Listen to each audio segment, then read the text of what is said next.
these into these.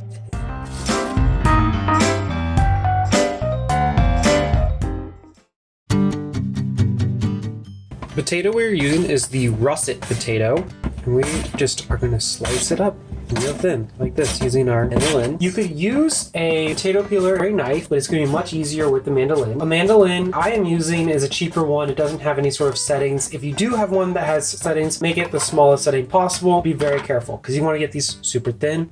We're going to turn them into these nice thin slices. So we're going to do 3 kinds of potato chips. One's going to be lighter and more colored, like a store-bought potato chip. Another one's going to be more like a kettle chip. And another's going to be a very rustic style potato chip.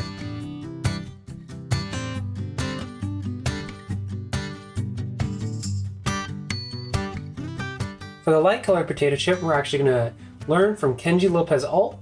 And we are going to use 1/2 cup of vinegar in boiling water and boil these. From here, we're going to give it 5 minutes. So now that it has been 5 minutes, I'm going to take these, I'm going to strain these, and I'm going to put them back in the bowl they came out of. And then we're going to dry them off. We're going to preheat our oil in a Dutch oven to 350 degrees. Make sure you dry your chips all the way and do it in smaller batches than what I just did, because the oil is going to react to the water and it's going to bubble up a lot like this. Alright, you can kind of hear the whistling through some of them. We're getting close. The water is almost done cooking out of them. And they're getting sort of stiffer and leading us closer to crunchiness. Obviously, we want them to be a crunchy chip. We want to bite in and have that. So we're going to make sure we get that. I'd say if you actually did this on 350, it might be 5 to 7 minutes. Keep these in here until they become potato chips. You can kind of see them starting to get some color, and they're going to keep cooking, as you know everything does. When you take it out of heat, it has to come down. So we are going to start taking these out. Pour them out over paper towels.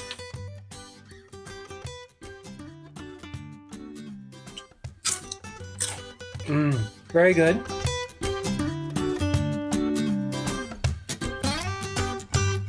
So we just did our vinegar boiled potato chips. Now we're doing our just washed potato chips.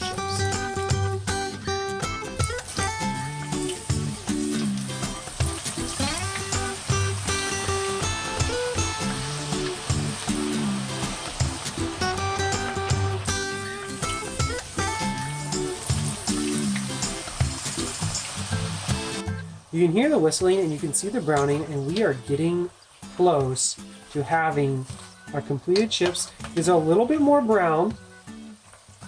They're a little bit closer to the kettle style. You know, I didn't cook them longer or anything like that. This is just the color they turned when they were starting to get crispy.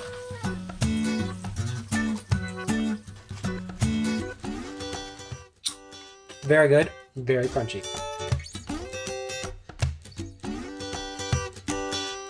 Potato chips that we have only mandolin. We did nothing else to these. This is the final style. This is the kind we just used with the mandolin. These are going to be our rustic kettle chips. Some of them actually stuck together even, so some of them are still really raw, but I'm not going to sacrifice the whole batch. Yeah, some of them aren't cooked in the middle. Interesting. Well, because they stuck together, I had to break them apart. So the ones that you soak seem to stick together less. Yeah, they're almost done. You can tell by the whistling and just how crunchy they are, because you want a crunchy potato chip. I mean, look how dark and golden brown those are. Very good.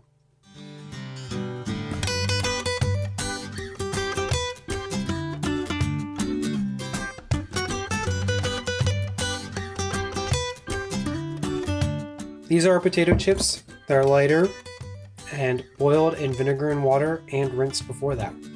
These are our kettle chips that are just rinsed and then fried. Very good, very crunchy. These are darker. I assure you, there's no way any burnt flavor. There's more of a sweeter flavor to them. They have more potato flavor than the lighter ones, which I don't really have a preference between the two. They're both good. Megan also tried these, and I think we've decided that we just like potato chips. There's no wrong answer between these two. This third batch was our trouble batch. They stuck together a little bit, so some of the potato chips actually came out raw. They're stuck together. But the ones that did turn out good, very crunchy, very rustic, easily the most potato flavor. Very good. So we'll be using 4 ounces of melting chocolate and 1.5 teaspoons of shortening. We are going to microwave these for 30 seconds. We're going to go back for 30 more seconds. We went back for 30 more seconds. Our chocolate is melted. So I need parchment paper.